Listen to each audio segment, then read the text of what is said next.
ازيكم؟ النهارده هنتكلم على موضوع العربية الكهرباء. والعربية الكهرباء في بعض الحاجات اللي محدش قالك عليها، والمشاكل اللي هي لغاية دلوقتي سبب ان العربية الكهرباء ما تنتشرش. طبعا في بعض الناس اشترت عربية الكهرباء، ولكن لازم قبل ما تفكر في عربية كهرباء تعرف شوية حاجات مهمة جدا في موضوع العربية الكهرباء. اول حاجة واللي بتقابلها مشكلة كبيرة جدا هي المسافات اللي بتمشيها العربية الكهرباء.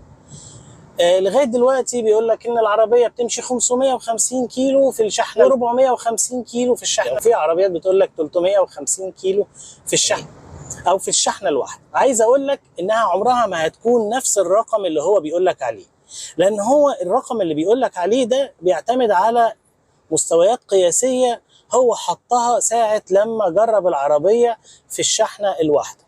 طيب ازاي الكلام ده؟ يعني مثلا ان تكون العربية ماشية بسرعة مثلا 90 كيلو، وان العربية من اول الرحلة لغاية اخرها ما وقفتش.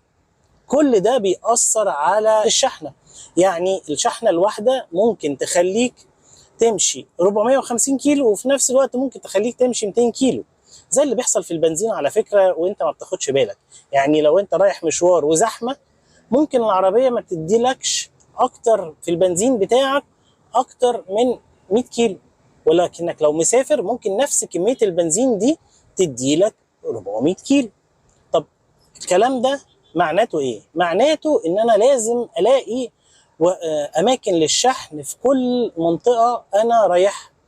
وده السبب التاني، ان انا ما قدرتش اعمل مناطق شحن قريبة من بعض. وهقول لكم السبب ده ليه بعدين، لان كل حاجة منطقية. ما هو الموضوع سهل يا جماعة، ده بيحط وحدة شحن في اي بنزين وتدخل تشحن. بس هقول لك السبب ليه ما قدرش يحط وحدات شحن في كل البنزينات. يبقى انا لازم علشان اضمن ان انا اقدر اوصل مشواري الاقي نقط شحن كتيرة جدا في طريقي، وده ما اتحققش ومش هيتحقق، ومش هيتحقق دلوقتي ولا بعدين شوية، وهقول لك برضو السبب. يبقى احنا جينا للموضوع بتاع ان انا لازم يكون في كل مكان عندي على الاقل واحد مكان اقدر اشحن فيه، لان انا ممكن في طريق يحصل ان يكون في زحمه كتيره جدا، فبدل ما انا كنت عامل حسابي ان دولت يكفوني 400 كيلو يكفوني 200 كيلو. دي اول حاجه. تكلفه الشراء بتاع العربيه، تكلفه الشراء بتاع العربيه كبير جدا. يعني انت النهارده عشان تشتري العربيه دي هتلاقيها رقمها اغلى من الارقام التانيه. في نفس الوقت هيقول لك ده انت هتوفر في الصيانه. مفيش عربيه ما بتاخدش صيانه، لازم هتحتاج صيانه. طيب الحاجه اللي بعديها اللي هو بعد الضمان بتاع البطاريه، لو انت كنت جايبها بضمان مثلا ادالك ضمان 7 سنين، البطاريه دي هتبقى بكام؟ وما تقوليش ان بعد 7 سنين هترخص، لان اكيد انت دفعته في ثمن العربيه هتعوضه تمام في فرق البنزين. يعني معنى كده ان انت اشتريت النهارده العربيه دي برقم ووفرت قد كده، بعد كام سنه هتكتشف ان انت لما تدفع هتلاقيك كل اللي انت وفرته هو دفعته بس مره واحده. علشان كده برضو حته الانتشار العربيه ما انتشرتش. طيب نيجي بقى للحاجه الاهم من ده، الصيانه وقطع الغيار. مش معقوله مستورد جاب 10 عربيات هيشتري لهم قطع غيار بالهبل زي ما بيحصل في العربيات البنزين، لان هو مش هيجيب قطع غيار ويركنها، لازم يكسب فيها. فده هياخد شويه وقت جدا عشان توصل لك قطع الغيار. يبقى انا اللي دفعته في الاول واللي دفعته في ثمن البطاريه هدفعه تمام في البنزين، بس انا بدفعه بالقسط. يعني انت لو انت غاوي موضوع القسط، فعربيه البنزين اللي لغايه دلوقتي هي اوفر. طيب نيجي بقى نتكلم على موضوع ليه مفيش وحدات شحن في اماكن كتير. اللي انت مش واخد بالك منه واللي حصل الفتره اللي فاتت ان جت النور بقى يقطع ساعتين وثلاثه. طب كان بيقطع ساعتين وثلاثه ليه؟ علشان مفيش غاز او مازوت. لان انا عشان اولد طاقه كهربائيه لازم احط لها الغاز او المازوت. فيعني علشان انا ادي لك طاقه كهربائيه يبقى انا لازم ازود المحطات واملى غاز واحط مازوت.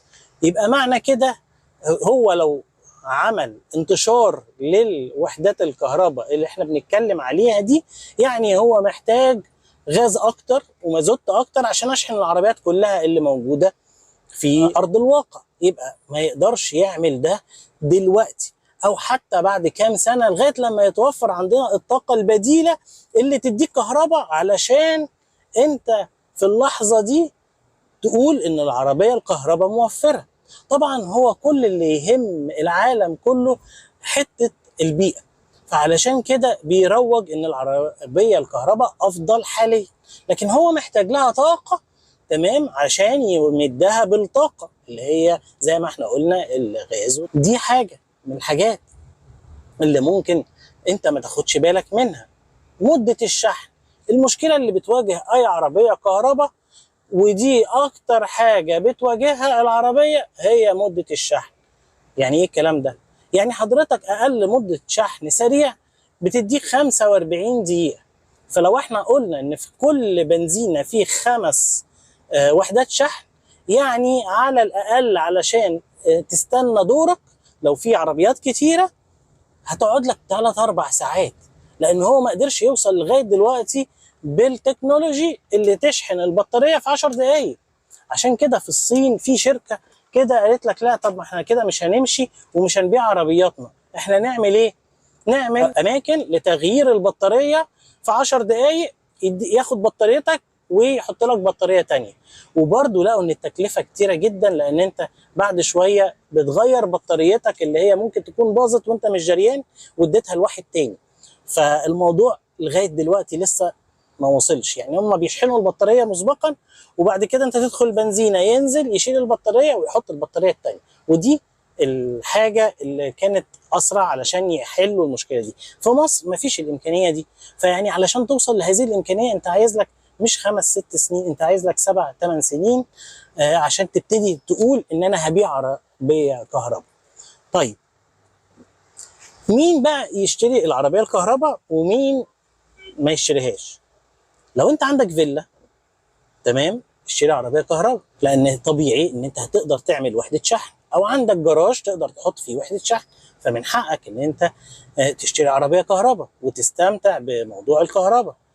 لو انت كمان مشاويرك كلها وسط البلد ومشاوير صغيره ومش عايز تستهلك بنزين كتير وعايز توفر فعلا، هتبقى موفره داخل البلد. يعني العربيه الكهرباء دي لو انت جوه البلد هتوفر معاك كتيره جدا، لان انت بتقف كتير وتركن كتير. فيعني مثلا لو انت مشوارك 27 كيلو والشحنه الواحده هتغطيك تروح 3-4 مرات في الاسبوع، طبعا بالوقفات زي ما احنا اتفقنا في الاول ان كل وقفه بتاكل من البطاريه، يعني انت مشغل تكييف ومشغل طاقه علشان العربيه اول لما تتحرك تمشي على طول.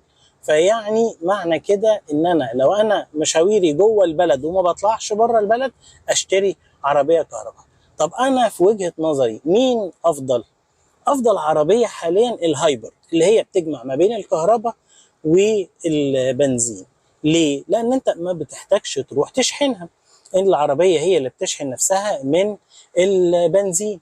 وده كمان ميزه تانية، انها بتاخد نص اللي انت التكلفه اللي انت بتحتاجها في العربيه. يعني معنى كده ان انا بمشي مشوار 500 كيلو، ال 250 كيلو دولت بنزين وال 250 التانيين دولت كهرباء، او يمكن اقل منهم كهرباء. فيعني دي موفره. برضو هنلاقي ان صيانه وتكلفه العربيه الهايبرد اغلى بكتير، فممكن تحتسب ان برضو اللي وفرته في مره هتلاقيك تدفعه، لان انت عندك بطاريه وانت عندك ميكانيزم تاني، مواتير غير موتور العربيه، فيعني التكلفه بتبقى شامله كل اللي وفرته. طب امتى تنتشر العربيه الكهرباء؟ بدل ما احنا بنقول اول مشكله هي وجود طاقه بديله تديك كهرباء من غير ما تستهلك غاز وسولار، واقدر اشحن كهرباء من غير ما استخدم غاز ومازوت. وده لغايه دلوقتي التكنولوجيا ما وصلتهوش. وما تقوليش ان في شحن طاقه شمسيه والكلام ده، لان ده مش هيقدر يكفي العربيات لما تنزل كلها كهرباء. يبقى معنى كده انا فهمت ليه العربيه الكهرباء لغايه دلوقتي ما انتشرتش ومش هتنتشر الفتره اللي جايه لهذا السبب. السبب الاساسي لعدم انتشار العربيه الكهرباء هو حاجه واحده بس، ان انا اقدر احول طاقه بديله لكهرباء ما تكونش انا محتاجها. يعني لازم ابقى فاهم كده، لازم ابقى فاهم ان العربيه الكهرباء مش ما انتشرتش عشان لسه التكنولوجيا بتاعتها، لا، انا محتاج لها طاقه احولها لكهرباء، وده حاليا مستحيل. سلام.